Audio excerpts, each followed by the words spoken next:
우리 하나님 말씀 함께 보겠습니다. 누가복음 13장의 말씀입니다.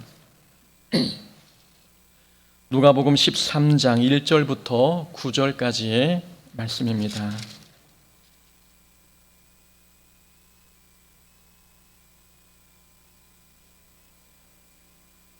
누가복음 13장 1절부터 9절까지 말씀 우리 한 절씩 교독하겠습니다. 그때 마침 두어 사람이 와서 빌라도가 어떤 갈릴리 사람들의 피를 그들의 제물에 섞은 일로 예수께 아리니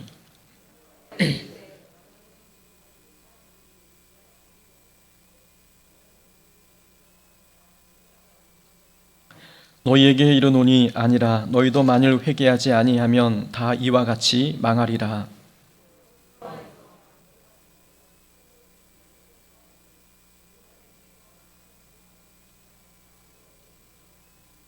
너희에게 이르노니 아니라 너희도 만일 회개하지 아니하면 다 이와 같이 망하리라.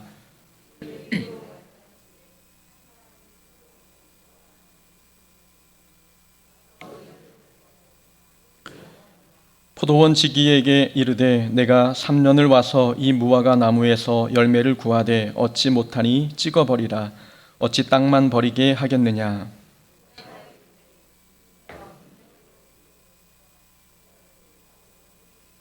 이후에 다 같이 읽습니다. 이후에 만일 열매가 열면 좋거니와 그렇지 않으면 찍어버리소서 하였다 하시니라. 아멘. 오늘 본문 말씀 통해서 타인의 불행을 어떻게 바라봐야 하는가라는 제목으로 말씀 함께 나눕니다. 오래전 함께 사역했던 목사님께서 암으로 돌아가셨습니다. 40대 초반 젊은 나이에 하나님의 부름을 받았으니 남겨진 가족들이 얼마나 슬퍼했겠습니까? 그러나 목사님의 죽음을 대하는 성도들에게는 두 가지 모습이 나타났습니다. 어떤 사람은 목사님의 죽음에 대하여 안타까움과 슬픔으로 받아들이셨고, 어떤 분들은 목사님이 죄를 지어 하나님께서 심판하시는 것이다 라고 생각하는 사람들도 있었습니다. 그 목사님은 구설수에 오른 적이 있었습니다. 또 목사님의 성격이 호불호가 있어서 그런지 사람들과의 관계에서도 아군과 적군이 갈렸습니다. 목사님의 성격이 그러다 보니 목사님의 별세 소식은 반대편에 있는 사람들에게는 좋은 가십거리가 되었습니다. 한 권사님께서도 제 앞에서 이렇게 말씀하셨습니다. 그 목사님이 이러저렇게 행동하셨는데 하나님께서 치신 거예요. 참으로 무서운 표현입니다. 그 표현 속에는 그 목사님에 대한 미움이 담겨 있었고 저에 대한 경고의 메시지도 담겨 있는 것 같았습니다. 목사님도 똑바로 하지 않으면 하나님께 심판받을 거예요 라는 간접적인 메시지가 담겨 있는 듯 했습니다. 어떻게 남의 불행을 하나님의 심판이라고 자신 있게 단언할 수 있는지 참 대단하다라는 생각이 들었습니다. 사람들에게는 하나의 공식이 있는 것 같습니다. 불행은 곧 하나님의 심판이다. 이 공식 말입니다. 불행을 당하는 사람을 보면 죄를 지어 하나님께 심판받았다고 생각합니다. 이 공식으로 세상을 바라보니 불행당하는 사람을 위로하는 일은 참으로 어렵습니다. 욥의 친구 빌닷이 고난을 겪고 있는 욥을 보고 이렇게 말했습니다.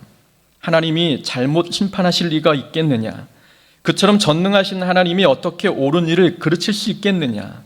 너희 자녀들은 하나님께 범죄한 것이 틀림없다. 그래서 주께서는 그들에게 마땅히 받아야 할 벌을 주실 거야. 그러니 너는 지금이라도 돌이켜서 전능하신 하나님을 찾아 빌어봐라. 만일 네가 깨끗하고 정직하다면 하나님은 너의 기도를 들으시고 내 가정을 다시 축복해 주실 거야.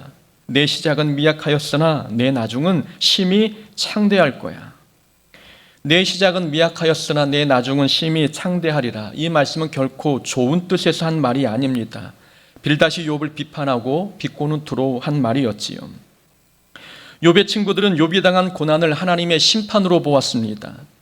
자녀들이 한날 한시에 이렇게 죽음을 당하는 것, 이것만 보아도 참으로 하나님께서 하나님께 큰 죄를 범했기 때문에 그 죄값에 대한 하나님의 심판을 받은 거야 라고 말했습니다. 이 남의 불행을 함부로 말하는 행위는 욥의 시대에나 오늘 우리가 살아가는 시대에나 비슷한 것 같습니다. 8, 90년대에는 목사는 아파도 아픈 티를 내지 못했습니다. 피곤해도 피곤한 티를 낼 수 없었지요. 감기만 걸려도 믿음이 없다는 이야기를 들었기 때문입니다. 사람이 아플 수도 있고 사고를 당할 수도 있는데 불행과 고난을 하나님의 심판으로 단정짓는 풍조가 있었기에 아파도 고통을 숨겨야 했습니다.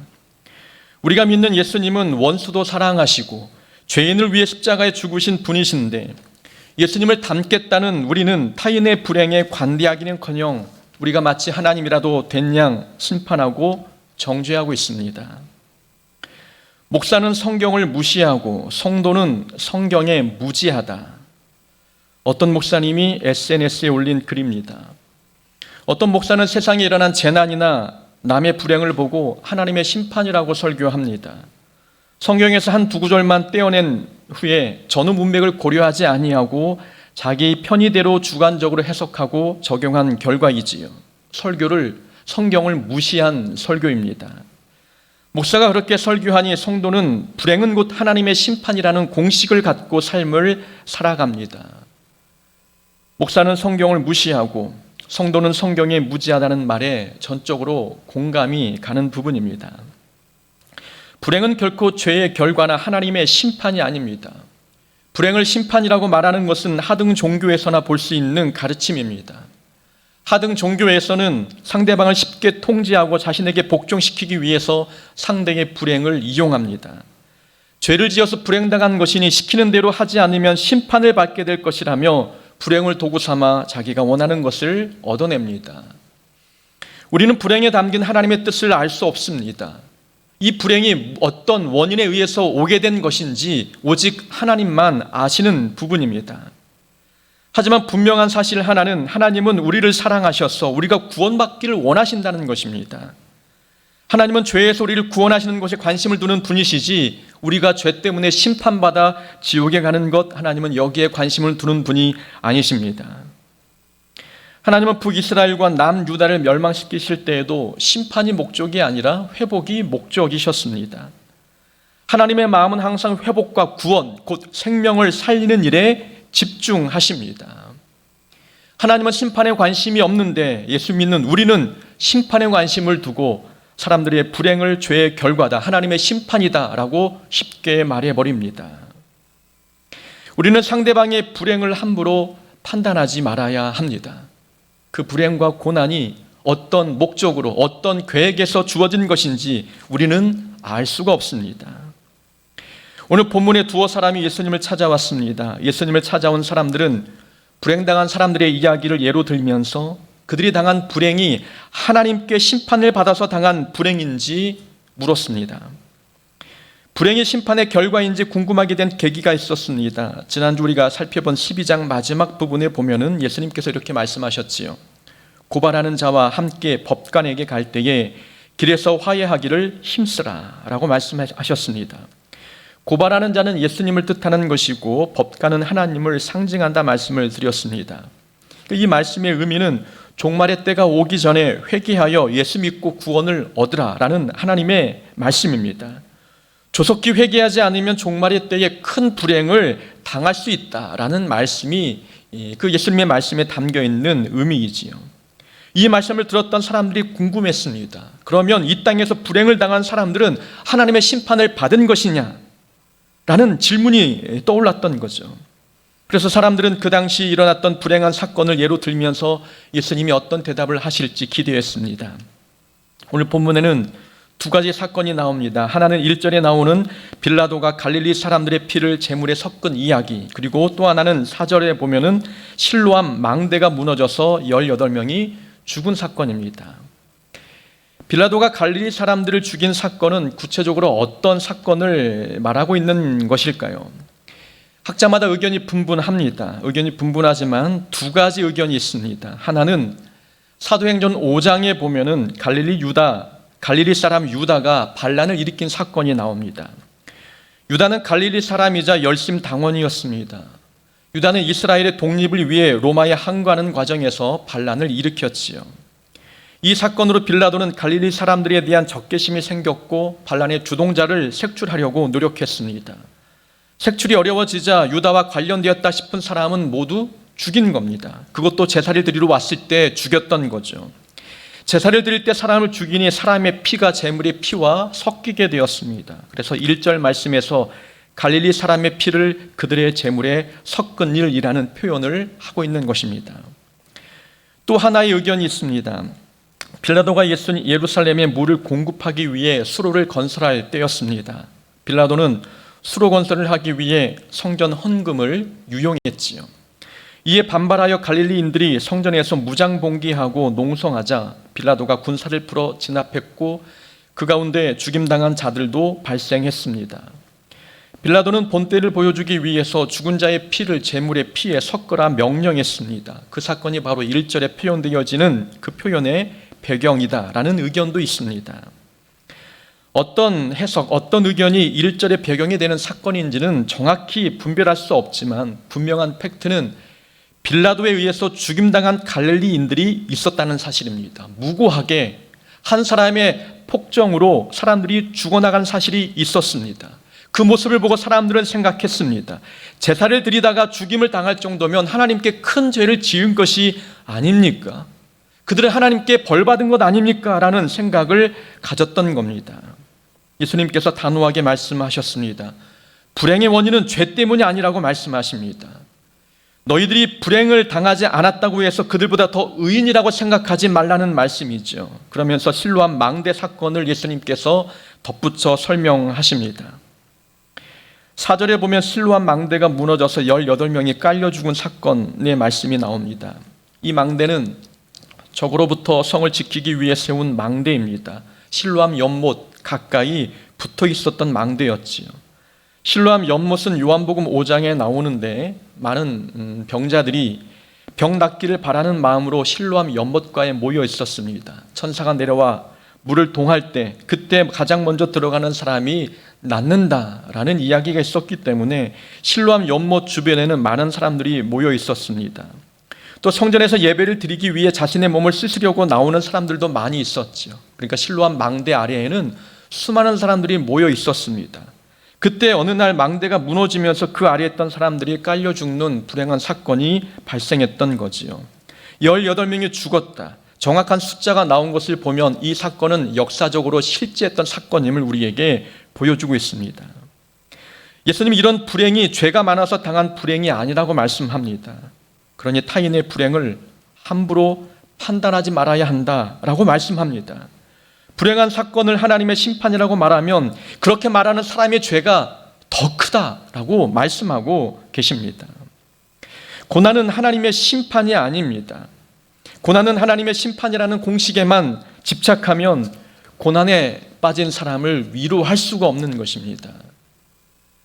예기치 못한 큰 불행을 만난 사람을 만났다면 그 불행, 하나님 앞에 얼마나 큰 죄를 지었길래 불행당하는가 생각하지 않아야 합니다.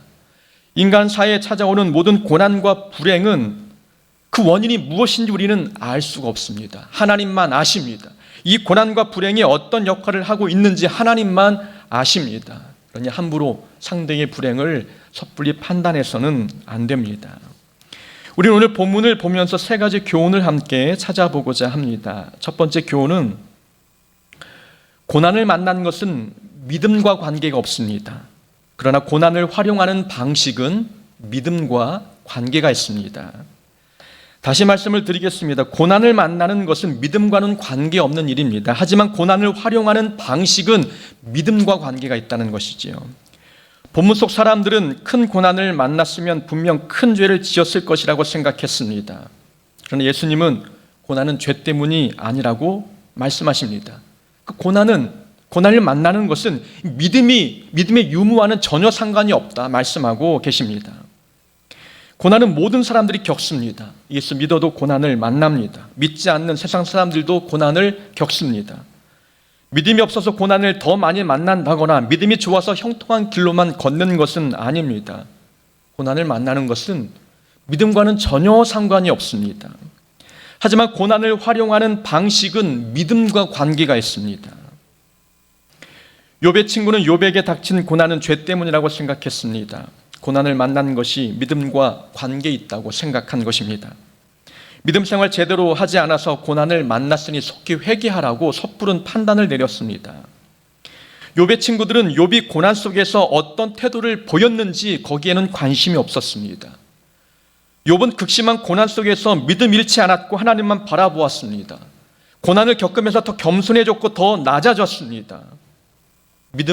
고난 통해서 믿음이 정금같이 나오는 놀라운 성장을 보여주었습니다. 고난을 믿음의 방식대로 활용하고 있는 욥의 모습입니다. 고난을 활용하는 방식을 보니까 욥의 믿음은 정말 대단한 믿음이었습니다.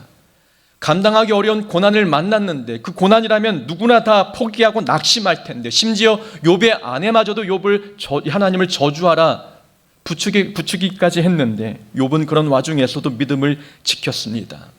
이 고난을 도구 삼아서 견고하고 순전한 믿음을 만들어냈습니다. 고난을 활용하는 방식을 보니까 본인에게 도움이 되는 쪽으로 고난을 활용했습니다. 이것이야말로 믿음 있는 사람이 보여주는 태도입니다. 고난을 만나는 것은 믿음과 관계가 없지만 고난을 활용하는 방식을 보면 그 사람이 믿음이 있는지 없는지 판단할 수 있습니다. 구약의 요셉은 어떻습니까? 요셉이 무슨 죄를 지었길래 노예로 그리고 죄수로 생활했습니까? 욥은 어떠한 죄도 짓지 않았지만 노예로 팔려갔고 죄수의 생활을 했습니다. 요셉이 당한 고난은 믿음의 유무와는 전혀 상관이 없었습니다. 요셉은 자신이 당한 고난을 하나님과 동행하는 기회로 삼았습니다. 생명을 살리는 하나님의 일꾼으로 쓰임받기 위하여 훈련받는 기회로 고난을 삼았습니다. 고난을 활용하는 방식을 보니까 요셉도 그 고난을 통해서 믿음을 성장시켰습니다. 순방향으로 고난을 활용하는 요셉의 모습을 보니 요셉에게는 분명 살아있는 믿음이 있었습니다. 본문 속 사람들은 상대방이 당한 불행을 자신의 의로움을 과시하는 도구로 삼았습니다. 당신은 불행을 당했으니 믿음이 없고 나는 형통하니 믿음이 좋다라고 판단했던 겁니다. 그리고 상대방을 정죄하는 빌미로 그의 고난을 사용했습니다. 고난을 활용하는 방식을 보니 믿음 있는 사람이라고 말하기 어렵습니다. 믿음의 사람은 상대방이 당한 불행을 하나님의 사랑과 위로를 전하는 기회로 삼습니다. 이것이 믿음 있는 사람의 모습입니다. 지금이야말로 하나님을 의지하고 바라볼 때라고 말하며 믿음을 성장시키는 기회로 삼는 것, 이것이 믿음 있는 사람의 태도입니다. 믿음이 있으면 고난을 선한 방향으로 활용합니다. 예전에 섬긴 교회에 20대 후반 청년 교사가 있었습니다. 고등부 교사인데 외모도 준수하고 직장도 좋았습니다. 곧 결혼할 자매도 있었습니다. 장래가 촉망받는 멋있는 청년이었지요. 그런데 어느 날 소화가 되지 않아 병원을 찾았는데 암 진단을 받았습니다. 청천벽력 같은 소식이었습니다. 청년은 좌절하고 낙심할 수 있는 상황이었습니다. 꿈꾸던 미래가 완전히 무너졌기 때문이지요. 청년은 지금이 아버지를 전도할 때라고 생각했습니다. 아들이 암에 걸렸으니 아버지께서 교회에 나와 기도해야 되지 않겠느냐, 아버지를 설득했습니다. 교회를 한 번도 나와본 적이 없는 아버지였는데 아들의 권면으로 모든 예배에 참여하며 간절히 하나님을 부르짖으며 기도했습니다. 청년은 결국 하나님의 부름을 받았지만 자신의 질병을 도구 삼아 아버지를 구원시켰습니다. 청년이 암에 걸리는 것은 믿음과는 전혀 상관이 없습니다. 죄의 결과도 아닙니다. 그러나 암을 도구 삼아 아버지를 전도한 행동은 그 청년에게 견고하고 살아있는 믿음이 있다는 반증입니다. 고난은 죄의 심판이 아닙니다. 고난은 믿음의 유무와 전혀 상관이 없고 믿음의 크기와도 전혀 상관이 없습니다. 다만 고난을 활용하는 방식은 믿음의 유무와 관계가 있음을 오늘 말씀이 우리에게 권면해 줍니다. 그러니 큰 환난을 당하는 사람을 봤을 때 정죄하지 말아야 합니다. 큰 고난 속에서 믿음을 붙드는 모습이 보인다면 고난을 보고 정죄할 것이 아니라 믿음을 지키는 모습을 보고 도전받아야 합니다. 저것이 믿음이구나, 저런 믿음이 살아있는 믿음이구나라고 생각하며 큰 불행 가운데서도 믿음을 지키는 성도의 그 믿음을 본받는 자가 되어야 합니다. 두 번째 교훈이 있습니다. 고난의 크기가 죄의 유무를 판단하는 기준이 아닙니다. 하나님의 말씀이 죄의 유무를 판단하는 기준입니다.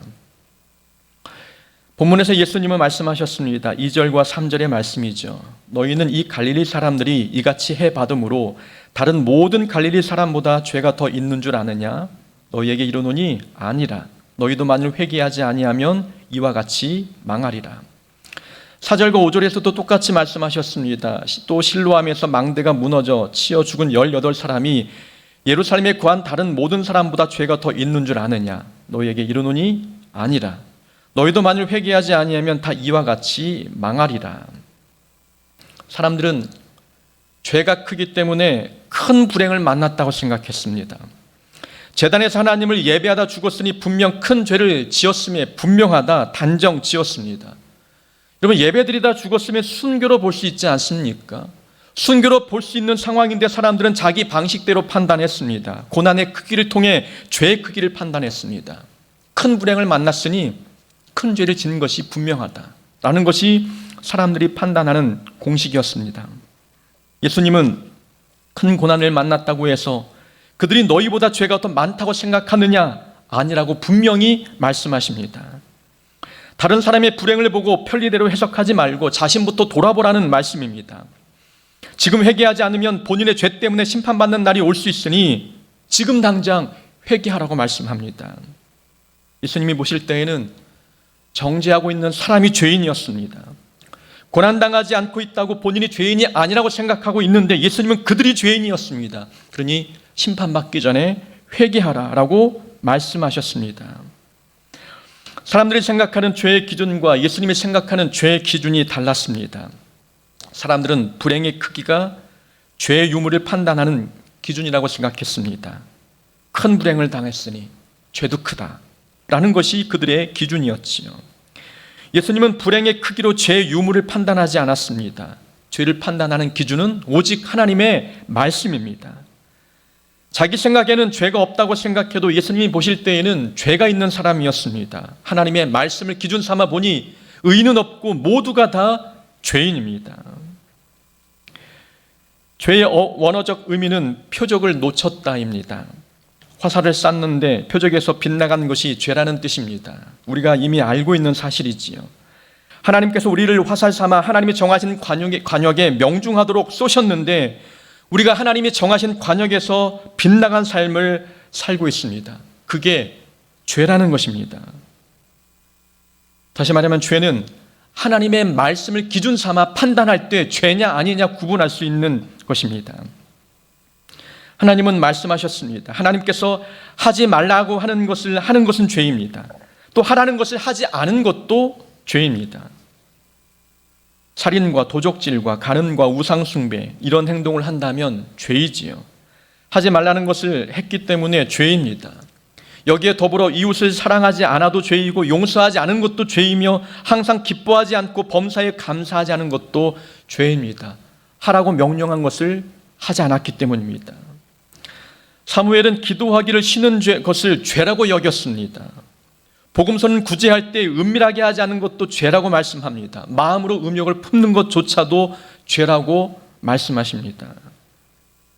죄의 기준은 내 기준이 아니라 하나님의 말씀이 기준입니다. 불행의 크기가 죄의 유무를 결정하는 기준이 아님을 우리에게 말씀합니다. 세상 사람들은 교회에만 가면 죄인이라는 소리를 들어서 싫다고 이야기합니다. 자기 생각에는 죄를 지은 것도 없는데 교회만 가면 죄인이라고 이야기하니 마음에 불평이 가득합니다. 세상 사람들은 틀린 기준을 가지고 삶을 살고 있기 때문입니다. 본인이 기준이 되고 본인의 의로움이 기준이 되고 본인의 선행이 기준이 되다 보니까 자기가 자기 삶을 볼 때는 전혀 죄가 없습니다. 하나님의 말씀을 기준 삼으면 죄인이 아닌 사람은 한 명도 없음을 깨달을 텐데 하나님의 말씀을 기준 삼지 않고 보니 본인은 의인이고 다른 사람은 죄인이라고 판단합니다. 바울은 자기 자신을 죄인 중에 괴수라고 평가했습니다. 우리가 볼 때 바울은 누구보다 의인이고 거룩한 사람처럼 보이는데 말입니다. 하나님의 말씀을 기준 삼고 보니까 의로운 사람은 한 명도 없었습니다. 사람 눈에 의롭게 보여도 말씀을 기준 삼아 평가하니 모든 사람은 하나님 앞에 죄인 중에 괴수입니다. 우리는 그래서 다른 사람이 불행을 당했을 때 죄 때문이라고 정죄하지 말아야 합니다. 내가 그 사람보다 낫다는 보장이 없기 때문입니다. 죄의 기준은 내가 정하는 것이 아닙니다. 고난의 크기가 죄의 기준도 아니고 다른 사람과 비교해서 내가 좀 더 나은 삶을 살고 있다고 해서 그보다 내가 더 의인이라고 말할 수도 없습니다. 하나님의 말씀을 기준 삼아 평가할 때 우리는 다른 사람을 함부로 정죄할 수 없습니다. 내가 더 큰 죄인일 수 있기 때문입니다. 세 번째 교훈입니다. 우리가 보여야 할 하나님의 이미지는 심판의 하나님이 아닙니다. 용서하시고 오래 참으시는 하나님의 모습을 삶을 통해 보여야 합니다. 6절부터 9절까지는 열매 맺지 못하는 무화과 나무의 비유입니다. 포도원 주인이 무화과 나무를 심었습니다. 와서 열매를 얻으려 했는데 열매가 하나도 없었습니다. 포도원 지기에게 찍어버리라고 명령했습니다. 3년을 기다렸는데 열매 하나 얻지 못하니 땅만 낭비하는 이 나무를 찍어버리라 말씀하셨습니다. 포도원 지기가 대답합니다. 주인이시여 금년에도 그대로 두소서. 내가 두루 파고 거름을 줄이이다. 이후에 만일 열매가 열면 좋을 텐데 그렇지 않으면 그때 찍어버리십시오라고 부탁했습니다. 본문은 하나님의 인내를 보여줍니다. 지금 당장 심판할 수 있지만 하나님은 인내하고 기다리십니다. 심판을 보류하십니다. 지금 당장 심판할 수 있지만 하나님은 심판을 뒤로 연기하셨습니다. 하나님은 성미가 급한 분이 아니십니다. 하나님은 죄를 지었다고 빌라도를 시켜 제사를 드리는 사람을 죽게 하시거나 망대를 무너뜨려 사람을 깔려 죽게 하는 그런 분이 아니십니다. 하나님은 오래 참고 변화될 때까지 기다리시는 사랑이 가득한 분이십니다. 그런데 하나님을 섬기는 성도들이 하나님을 성미 급한 분으로 보이게 만들었습니다. 믿는 사람들이 하나님의 심판을 남발하고 있고 작은 죄도 덮어주지 못하고 비난합니다. 용서는 더디게 하면서 비판은 눈에 보이는 즉시 입으로 발설합니다. 믿는 사람들은 하나님을 보여주는 거울이 되어야 하는데 믿는 사람을 보니 하나님은 성미가 급한 분이고 성격이 있는 분처럼 보입니다. 작은 죄에 가차없이 칼을 빼드는 냉정한 분으로 사람들은 하나님을 그렇게 오해합니다. 우리가 그렇게 삶을 통해 하나님을 잘못 보였기 때문입니다. 우리가 보여주는 하나님의 이미지는 어떤 모습입니까?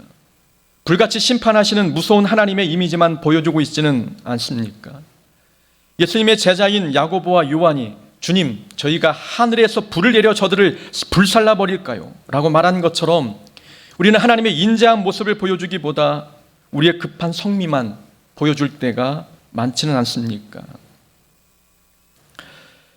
서울에서 사역할 때 한 전도사님이 전도를 나가셨습니다. 당신은 열심히 전도한다고 최선을 다했습니다. 어느 날 교회 사무실로 전화 한 통이 걸려왔습니다. 학부모가 화가 나서 전화를 건 겁니다. 교회에서 어떤 여자분이 다녀가셨는데 아이에게 예수 안 믿으면 지옥 간다고 말해서 아이가 울음을 멈추지 않는다고 화를 내셨습니다. 전도사님은 전도의 열매를 빨리 보겠다고 미취학 아동에게 하나님의 심판을 남발한 겁니다. 전도사님이 보여준 것은 자기의 급한 성미이지 오래 참으시고 용서하시는 하나님의 모습이 아닙니다. 전도하는 사람의 모습에 따라 하나님은 무섭고 차가운 사람이 되기도 하고 너그럽고 인자한 분이 되기도 합니다. 우리가 살아가는 삶을 통해서 보여주는 하나님의 이미지가 보는 사람에게 하나님이 어떤 분인지 각인되게 만듭니다. 우리가 보여주는 하나님의 형상이 상대방에게 평생 남을 수 있다는 것을 우리는 늘 염두에 두면서 살아가야 합니다. 불행을 만난 사람에게 죄 때문이다, 하나님의 심판이다 라고 말한다면 우리 말 한마디를 통해서 하나님은 정말 사랑이 없고 긍휼이 없는 분으로 보여집니다. 우리는 하나님의 형상을 제대로 보여주는 자가 되어야 합니다. 하나님은 심판을 미루시고 회개하면 심판을 취소하기도 하시고 우리가 변화될 때까지 기다리시고 더 많은 변화를 위해 더 많은 사랑을 부어주시는 하나님의 모습입니다. 이런 하나님을 우리는 말로, 행함으로, 삶으로 보여주는 자가 되어야 합니다. 예수님은 말씀하셨습니다. 너희들이 비판하는 그 비판으로 너희가 비판을 받게 될 것이라 말씀하셨습니다. 우리가 다른 사람의 고난을 보고 정죄하고 비판한다면 하나님은 우리가 당하는 이 고난도 도구 삼아 우리를 정죄하고 우리를 판단하실 것입니다. 타인의 불행을 함부로 죄의 결과라고 판단하지 말아야 합니다. 불행은 믿음과 전혀 상관이 없습니다. 다만 불행을 활용하는 방식만이 믿음과 관계가 있습니다. 고난의 크기로 죄의 크기를 판단하지 말아야 합니다. 하나님의 말씀이 판단의 기준입니다. 하나님의 말씀을 기준 삼으면 다른 사람의 불행을 죄의 결과라고 함부로 말하지 않습니다. 자신도 죄인이기는 마찬가지이기 때문입니다. 우리는 심판의 하나님을 보여주는 자가 아닙니다. 우리는 사랑의 하나님, 은혜가 충만하고 긍휼이 많으시고 오래 참으시는 하나님을 보여주는 자입니다. 바라건대 우리는 타인의 불행을 판단하기보다 오히려 불행을 보았을 때 위로하고 격려하고 사랑해주는 자가 되어야 될 줄로 믿습니다. 그런 자가 되기를 주의 이름으로 축원합니다.